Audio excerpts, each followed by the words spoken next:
دیکھیں کل آپ کو میں نے پڑھایا تھا ریگولر ورب ارریگولر ورب. کل کیا پڑھایا تھا میں نے؟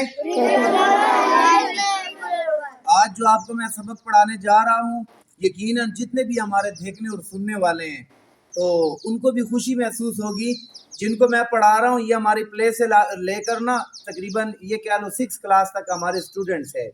تو آپ نے آج سے یہ فکر شروع کر دینی ہے کہ جب ہم پیسہ لگا رہے ہیں، وقت لگا رہے ہیں، ہم پسینہ بہا رہے ہیں، اس مشکل دور میں ہمارے والدین قربانیاں دے کے ہمیں پڑھا رہے ہیں، تو انشاءاللہ ہم محنت کریں گے یا نہیں؟ انشاءاللہ زبردست کر کے.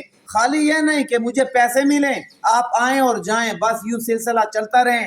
جب آپ تھوڑے سے 14-15 سال کے ہو جائیں پھر جا کے آپ کا ذہن پہلے اسی بنا ہو کہ میں نے رکشہ چلانا ہے، کسی کا ہو میں نے گاڑی چلانی ہے، کسی کا ہو میں نے اینٹیں جو ہے دوسری منزل پر لے کر جانی ہے، جی میں نے مستری کے ساتھ جو ہے وہ مزدوری کرنی ہے. نہیں، سب کہو کہ انشاءاللہ ہم صاحب العلم بنیں گے. آواز آئے تاکہ آپ کے سننے والے تک بھی آپ کی آواز جائے. کہو انشاءاللہ ہم صاحب العلم بنیں گے. میرے ساتھ والدین نے، بھائیوں نے کچھ محنت کر کے آج آپ کے سامنے میں کھڑا ہوں، ورنہ مجھ سے بہت خوبصورت، بہت مضبوط، بہت مالدار، بہت مشہور لوگ آج آپ کے مارکیٹوں میں، آج آپ کے دھائیں بائیں دھکا کھا رہے ہیں. لیکن علم ایک ایسا نور ہے آپ کو منبر تک علم لے جاتا ہے. علم ایک ایسا نور ہے آپ کو اعلیٰ عہدے تک لے جاتا ہے. انشاءاللہ صاحب العلم بنو گے؟ محنت کرو گے؟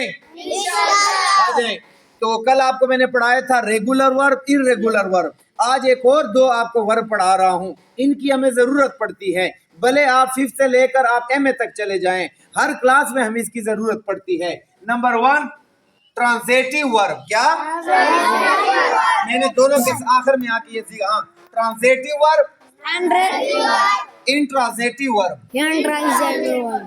اپنے زبان میں، چونکہ میں اور آپ پاکستانی ہیں اس لیے میں نے اردو میں اس کی فعل متعدی. بولو فعل متعدی. انگلش میں ہم کیا کہیں گے؟ ٹرانزیٹیو ورب. فعل متعدی کو کیا کہیں گے؟ ہاں. فعل لازمی کو انگلش میں کیا کہیں گے؟ ویری گڈ، انٹرانزیٹیو ورب. ایک ہے فعل متعدی، دوسرا ہے فعل لازمی. فعل متعدی کا معنی یہ ہے which verb needs its object to complete its meaning، یعنی جس کو اپنا مکمل معنی دینے کے لیے اس کو اپنے مفعول کی ضرورت ہو. مفعول کی ضرورت ہو یعنی معنی کچھ نہ کچھ پورا ہو جاتا ہے لیکن مکمل اس کا معنی تب ہوتا ہے جب اس کے ساتھ مفعول کو بھی ذکر کیا جائے. ہم انگلش میں اس کو کیا کہتے ہیں؟ مفعول کو آبجیکٹ. کیا کہتے ہیں؟ Very good. اور انٹرانزیٹیو ورب کس کو کہتے ہیں؟ جو فاعل فعل، یعنی انگلش میں پہلے فاعل ہوتا ہے پھر فعل ہوتا ہے، جب یہ ذکر ہو تو اس کا معنی مکمل ہو جاتا ہے. کیا ہو جاتا ہے؟ یعنی انگلش میں ہم کہیں گے انٹرانزیٹیو ورب which verb does not need to an object to complete its meaning، جس کو اپنا معنی مکمل کرنے میں اپنے مفعول کی ضرورت آ جائے. جی اب میں نے مثالیں آپ کو دی ہے، ایگزامپل. یہ پہلے یہاں پر 2 مثالیں میں نے دی ہیں ٹرانزیٹیو ورب کی. کس کی؟ اونچا پڑھو اونچا. جتنا میں زور لگا رہا ہوں نا، میرے 2 مقصد ہے، میرے چند مقاصد ہے. ایک مقصد میرا جو ہے نا یہ معاملہ پختہ ہو جائیں، دوسرا آپ تک میرا میسج چلا جائے، تیسرا بہت سارے ایسے لوگ ہیں جو ان چیزوں کو سننا اور دیکھنا پسند کرتے ہیں، تاں تک ان تک ہمارا پیغام جائے، وہ خوش ہوں گے. ہو سکتا ہے دل سے دعا دے دیں کہ ہمارا ایک جو ہے وہ بھائی محنت کروا رہا ہے بچوں کے ساتھ، اور آپ تک اس لیے آپ میرے پاس امانت ہے. ورنہ میرے اوپر یہ چیزیں لازمی نہیں ہیں کہ میں اسمبلی، لازمی ہے کہ میں آپ کو کمرے میں جا کے پڑھاؤں، لیکن آپ کی اسمبلی کے اندر محنت کروا کے تاکہ آپ کو نفع پہنچ جائے. ٹھیک ہے جی، بہت اچھے. اب دیکھنا ہی پلیز، وہ بھلے کوئی بھی ہو، علی ہے، عمران ہے، جو بھی ہے، ہی پلیز وہ کھیلتا ہے. وہ کچھ سمجھ میں آ گئی ہے کہ وہ سوتا نہیں ہے بلکہ کیا کرتا ہے؟ کھیلتا ہے. لیکن آپ مکمل نہیں کہ کیا کھیلتا ہے، فٹ بال ہے، باسکٹ بال ہے، ہاکی ہے، آیا وہ کیا کھیل رہا ہے. تو یہاں پر ہم نے ذکر کیا ہی پلیز کرکٹ. کیا بولو نا یار؟ ہی پلیز کرکٹ.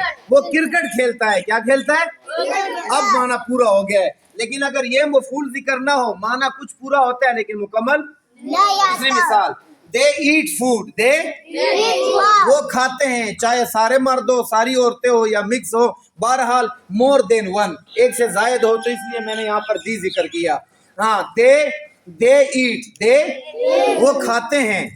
تو اب معنی پورا نہیں ہوا نا, وہ معنی پورا نہیں ہوا. جب ہم نے کہا they eat food, وہ کھانا کھاتے ہیں, تو اب معنی پورا ہو گیا. Very good. یہ مثالیں میں نے دی تھی فار ٹرانزیٹو ورب, فار یعنی فعل متعدی کی. اب یہاں پر میں نے 2 مثالیں دی ہیں فعل لازمی کی.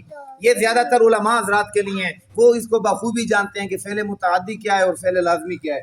اچھا تو یہ دیکھیں, ہی لاف, ہی وہ ہنستا ہے, وہ معنی پورا ہو گیا ہے. آپ یہ نہیں کہہ سکتے کہ کیا ہنستا ہے, بس وہ ہنستا ہے تو معنی کیا ہو گیا ہے, پورا ہو گیا ہے. ایگزامپل نمبر 2, ہی ہاں وی سلیپ, وی ہم سوتے ہیں, ہم بس معنی پورا ہو گیا ہے, ہم سوتے ہیں. تو تھوڑا سا دوبارہ جو ہے نا دہرا لیتے ہیں. آج ہم نے 2 فعل پڑھے ہیں, ٹرانزیٹو ورب, انٹرازیٹو ورب. آپ بھی میرے ساتھ دہرائیں, ٹرانزیٹو ورب, انٹرازیٹو ورب. ٹرانزیٹو ورب اس کا معنی ہے فعل متعدی, انٹرازیٹو ورب اس کا معنی ہے فعل لازمی ہے.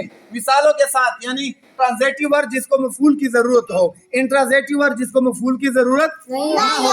پہلا اس کا معنی مکمل ہونے میں مفعول کی ضرورت پڑے, دوسرے میں مفعول کی ضرورت نہ پڑے. مثالیں دے دی, پڑھو. ہی کرکٹ, وہ کرکٹ کھیلتا ہے. دے ایٹ فوڈ, یہ پہلے کی مثال ہے. دوسرے کی, he laugh, we sleep. Are you getting me? Yes. Have you understood? Yes. Thank you very much to watch my video, and if you have time for sharing, so please let's share with your friends.